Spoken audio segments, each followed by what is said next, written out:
This is another sign of the times, an analysis, and a commentary. Donald Trump is the American Hitler. Donald Trump could be Adolf Hitler reincarnated. Or he might as well be.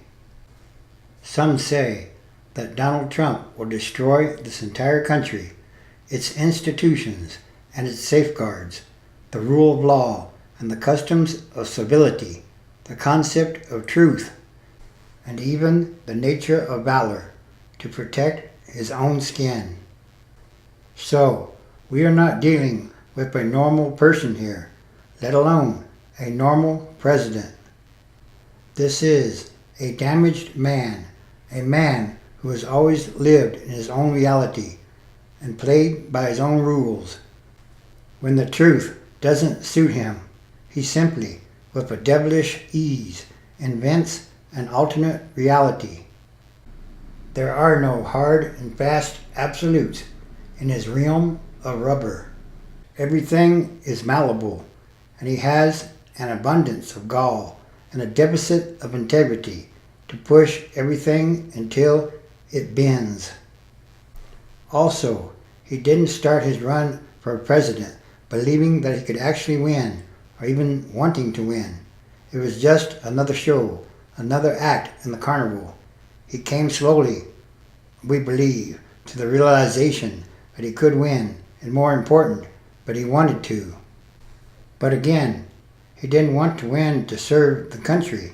He wanted to win to serve his ego. He wanted to win simply because he hates losing, and to come close and lose was far more injurious than to be able to say early on that a party of traditionalists simply wasn't avant-garde enough for the radical change he represented. In the process of turning a vanity campaign into a valid campaign, he had to hurry up and ramp up, and he had to take on some of the only people willing to ally themselves with such a ridiculous, tarnished, vile, scandalous, unscrupulous, lying person. The people he got for his team share many of those same characteristics. The president won the election with Russian assistance and against all odds. The win shocked the world, including Donald Trump himself. He hadn't had to alter his most negative traits. He won with them on full display. He was like working class white America's rebuff to a black man and an experienced woman. Trump's defects had been validated. He was loved among those who hate. Or so they say, something like that. But Trump had no clue that his greatest victory could open him to his greatest jeopardy. For him, it is a stinging irony that his lifetime high could lay him low. He is incensed by the threat and is shifting every lever of power to thwart it. His own survival and that of his family and empire is all that matters. For him, this is the ultimate game of machismo monopoly. The properties are at stake, and there's a go-to-jail square in Robert Mueller's corner. His attempts to smear the truth-seekers with lies cannot hold. Sure, some diehards, millions of them actually, will continue to believe, but the truth is a funny thing. It will not forever be hidden. Everything eventually finds its way to the light. The closer people get to the full truth, the more Trump's panic will grow.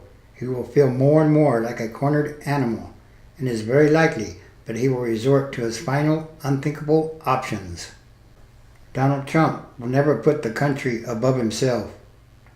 So, buckle up, folks. This ride will get much rougher before it finally comes to an end.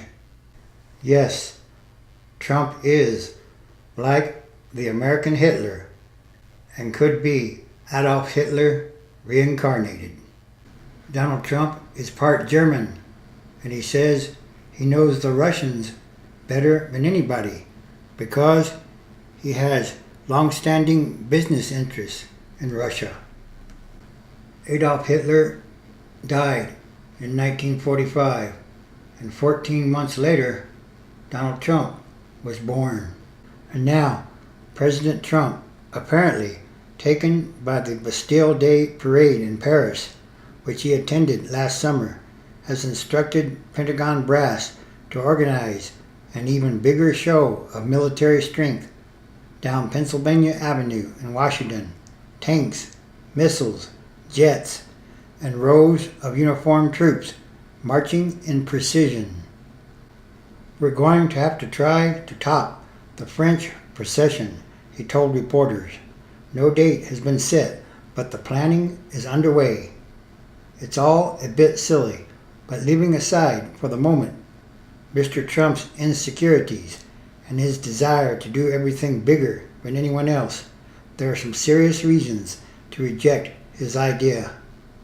Trump's parade would further militarize America's image, and it would be expensive, costing millions of dollars and most likely tearing up Washington's streets. So, does that make sense when the Pentagon is complaining that its $700 billion annual budget is inadequate? Congress is cutting vital programs, the State Department is being eviscerated, and a Republican tax cut for the wealthy has added billions and billions of dollars to the deficit. Meanwhile, he is letting the Russians become more engaged in the Middle East, Syria, and Libya. Trump is trying to exploit the armed forces as a political prop, even as he daily undermines the country's other real and enduring strengths, including an independent judiciary and a free press.